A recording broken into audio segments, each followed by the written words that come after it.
Everybody, welcome to the Art of Science. Today, we're going to learn about the way things move.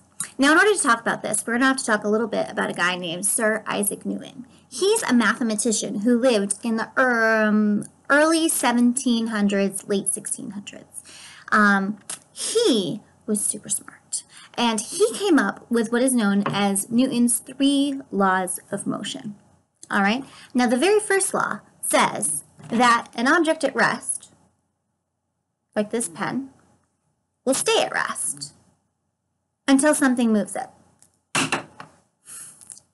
It also says that an object in motion will stay in motion until an outside force stops it. Now, I don't know about you, but when I roll a pencil, it does eventually stop. Now that's happening because a force is stopping it. We just can't see that force. The force that's stopping the pen from continuing to roll and roll and roll and roll is gravity. So if this pen was in space and I threw it, it would just keep going forever until something got in its way and stopped it. But here on Earth, gravity stops it for us. Pretty cool, right? Now, the second law of motion is basically saying that the distance that an object will move is based on how much force and the mass of the object that's trying to move it. So basically, if I take this little pen, right, I'm much bigger than this pen, and I can, send it flying. But if I were to do that to a wall, even if I hit it with the same amount of speed and force, because a wall is much bigger than me most of the time, it wouldn't actually move. If anything, I would hurt myself trying to make it move. It would not go the same about as the pen. It's all about proportions. Kind of weird, right? And then the third law, which is my favorite law, basically says that for every action, there is an equal and opposite reaction, right? So think about when you do a cannonball in the pool. If you've ever watched someone do a cannonball into the water, if you look at the water goes down, but then in the center where the person went, water also goes back up, which is crazy. I know. But it's still kind of hard to imagine, isn't it? Even though I'm sure we've seen someone do a cannonball before. So you know what we're going to do? We're going to do an experiment. It's a perfect experiment to discover Newton's third law. What we're going to do is we are going to make Alka-Seltzer rockets. Super exciting. So, in order to do this, you're going to need a film canister, and you're going to need Alka-Seltzer tablets, and you're also going to need water. We're going to have to do this outside. 1, because it's kind of messy. 2, because they do go up high, and we don't want them to knock anything over. Now, Alka-Seltzer is a brand name. You don't have to use Alka-Seltzer tablet, but that is what I've provided for you. And you're only going to need half of a tablet. We're not going to need a whole tablet. There are 2 full-size tablets in these little packages that I've given you. So feel free to do multiple experiments, all right? But before we even go outside, before we even begin, what I want you to do is to practice putting the cap on, because this is kind of time sensitive. So once we get outside, what you're going to do is we're going to put some water into these cups. And you're going to have to decide if you want a little bit of water, a half a bit of water, or if you want to almost fill it up. Not all the way. We don't want it to go over the edge. That would be bad. But if we want it almost to the top. And once you've decided that, you're going to put that water in here. And then when you're ready, because it goes very quickly after that, you will take the half piece of Alka-Seltzer and you'll put it in there, and then you've got to put the cap on really nice and tight and then put it down like that. Okay? So once again, when we're outside and we're ready, we're going to put as much water as we feel like we should put in there, whether that's a little bit, half, or almost to the top.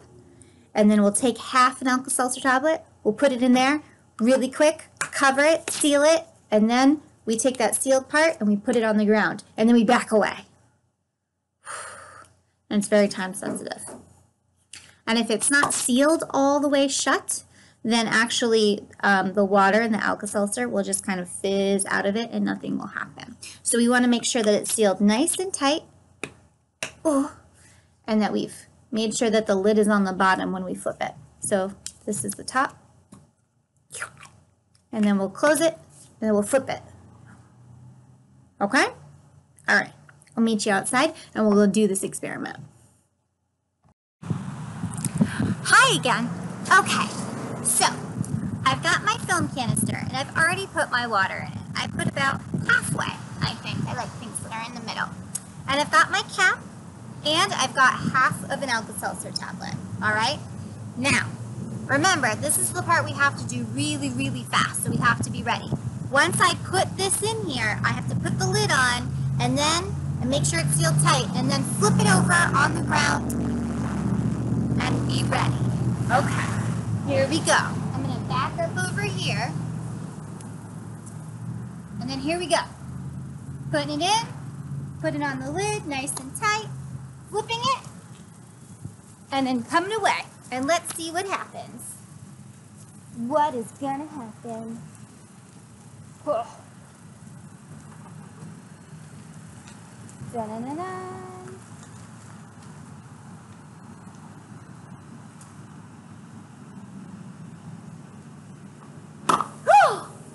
Whoa! It went super high! That was awesome! That was really cool! Now, we're going to talk about the science of this in just a minute. However, I want you guys to notice that even though it exploded, the Alka-Seltzer tablet is still here. So if you have pets and stuff, you might want to make sure that you pick that up, okay? I don't know what will happen if a dog will eat it, but let's not find out. Catch you back inside. So, depending on how much water you put in your film canister will determine different things. So you may have had to run more than one experiment to get the rocket to go as high as you wanted it to go. But why did it go up at all? Well, basically what's happening after you put the Alka-Seltzer tablet in the canister and you seal this up, right? The water is taking up space in the canister. But once the Alka-Seltzer tablet hits the water, it starts to give off gas, and gas starts to fill the rest of the canister. Now, the buildup of gas inside the canister basically makes it so powerful that it kicks the lid back off, right? Except it's like this.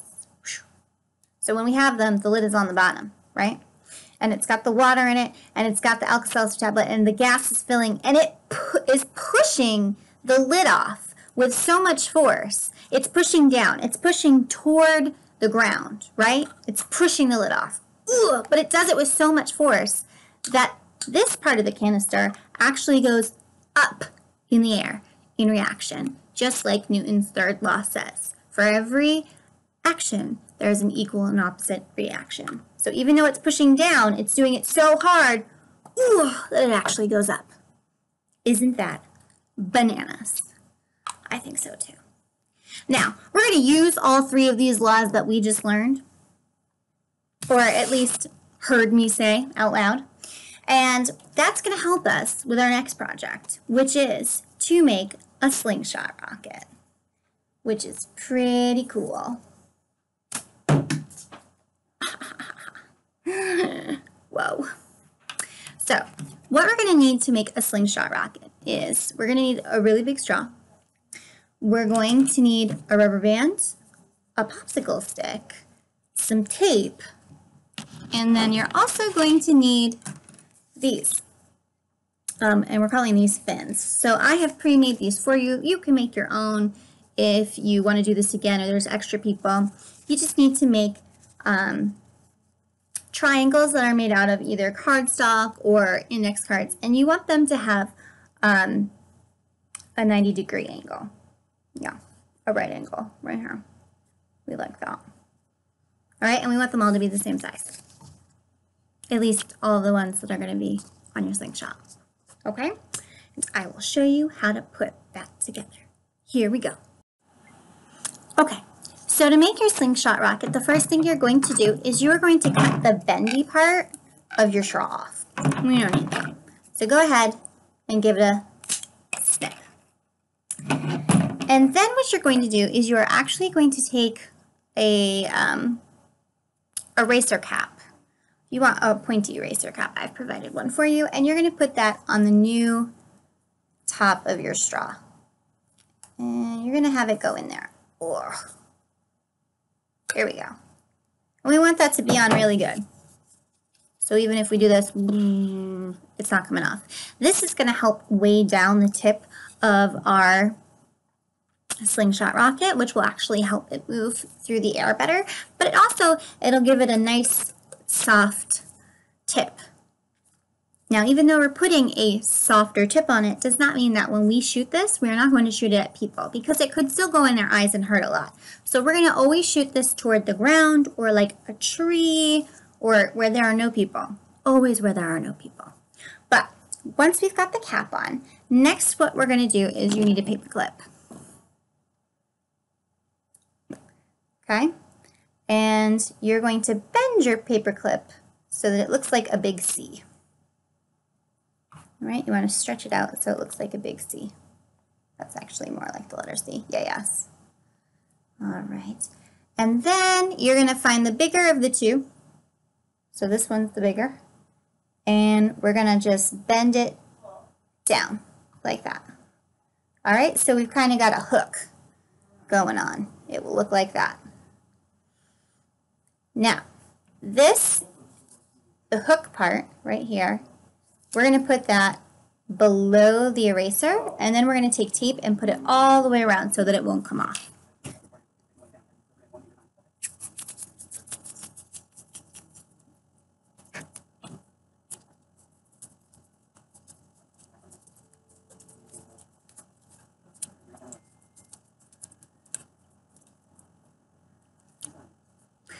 So, once that is on nice and secure, and you want this to be taped on really, really well, because this is actually where we're going to use the rubber band to pull on our slingshot.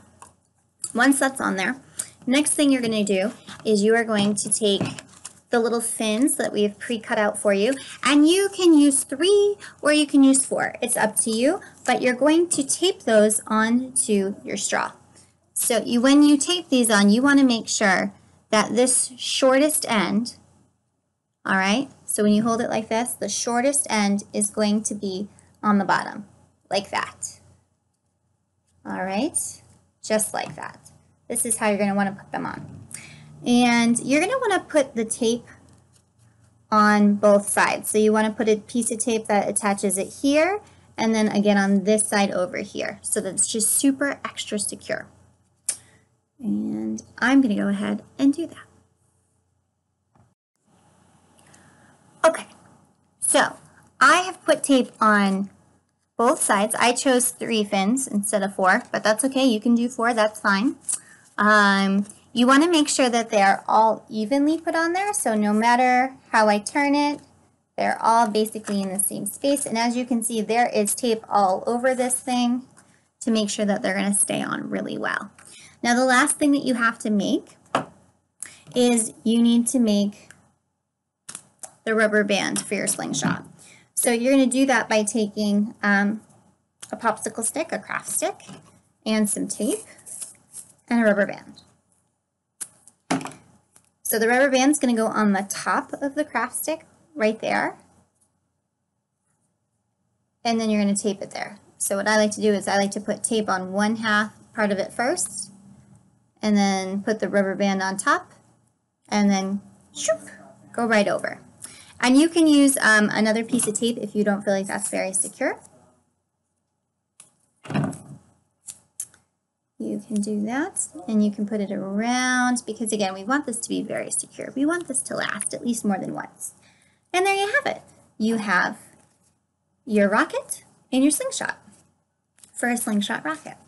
So, when we do this, to make it actually work, you've got your rubber band, right? Okay, great. We're going to put the rubber band behind, we're going to put it behind the paper clip that's there. And then we're going to pull back. And then if it's safe, if there's nobody there, we can then let it go. I know what you're thinking, Miss Shannon, where is the science in this? Well, let me tell you. If, when we were pulling that back, ooh, let me go get it so we can explain together. I'm back. Okay, so a lot of trouble that people have with their slingshot rocket when they put it on their rubber band on and they pull it and they do it and it doesn't go anywhere. Or worse, it hits something. So if you're having trouble with your slingshot rocket, you got to think about those 3 laws of motion that we talked about. And it's usually the first one, honestly. The first law of motion says, once again, that an object at rest tends to stay at rest, and an object in motion stays in motion until something acts upon it. So, when your slingshot rocket starts to go, but then doesn't, it's usually because the stick gets in the way. Something gets in the way. Whether that be the stick, maybe you're holding your stick or your hand, so that instead of going forward without touching anything, it hits your hand, or maybe it hits the couch or something else, and that makes it stop going in that forward motion, okay? So we got to make sure that there's nothing in its path, okay? There's nothing in the way of the slingshot, of the rocket. And then the other issue might be that second tricky law, the one that's kind of weird, that basically says that the proportion of acceleration, how far it moves forward, is related to the mass of it and the person / thing exerting it. So we want to make sure that we're pulling this back nice and strong. If you just pull it back a little bit and it's not really tight, see, it's not very tight, it's not going to go anywhere because it just fell down. Because we need this tight tension. Ooh, it's kind of hard to pull it back, and that's good because all of that strength is what's going to propel it forward, which is pretty awesome. Oh my gosh. It is really cool. Should we do like a wide view so you can see what I'm doing? I think so too. Hold on.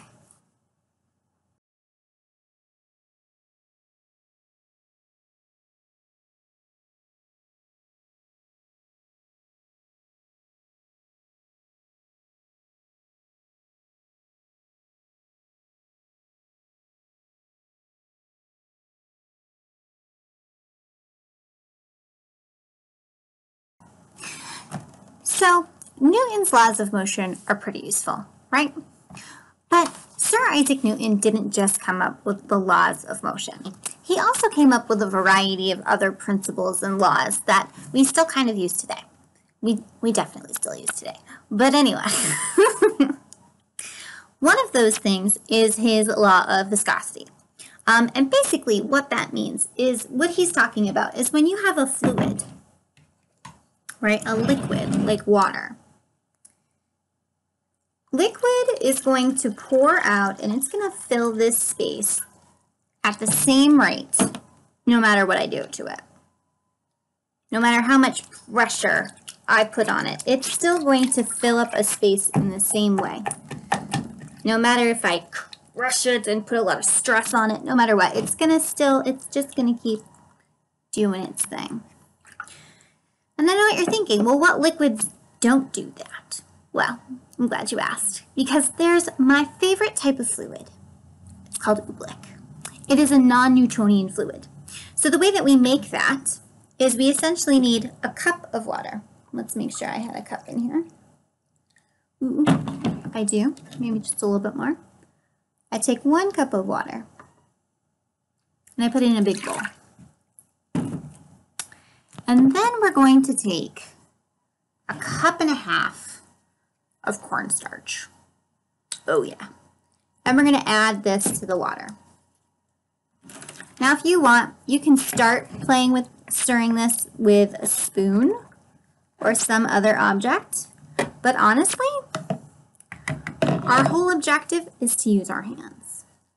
Also, if you want, you can add a little bit of food coloring just for fun. It has no real purpose other than to change the color. So we're going to stir this up. Ugh. And you're going to notice that cornstarch gets very hard to stir. Ugh. And the more you play with it, you're going to notice a funny thing about it. And that is that it looks like liquid. It looks like water, almost, or milk, actually, because of the color. But it's a little different, isn't it? It feels different, and it does different things. Oof. Hold on, I gotta keep stirring. I wasn't ready yet. Ugh. So, the weird thing about oobleck is, even though it looks like a liquid, right? Liquid does that. It drips and does all that weird stuff. If I put stress on it, so if I try and squish it up into a ball, I can. But as soon as I stop putting stress on it, as soon as I stop squishing it, it melts again. So oobleck is really weird in that it acts kind of like a solid, in that I can squish it. But as soon as I go to show you the ball that I made, it disappears. Ooh, here's another one, right? Okay, so it's drippy, it's gross, I've got liquid. Now I want you to poke it. Ooh, it's hard to poke it, isn't it?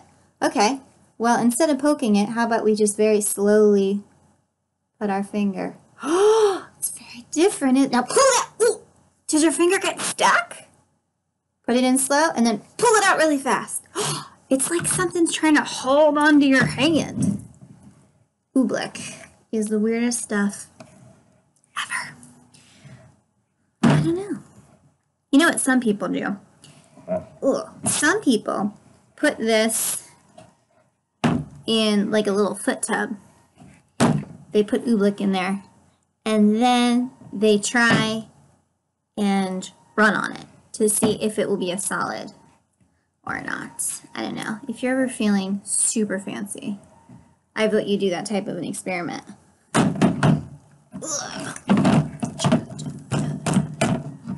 This is super weird, you guys. It's the best thing ever. I don't know how to stop playing with it. I'm gonna just get it all up. And then,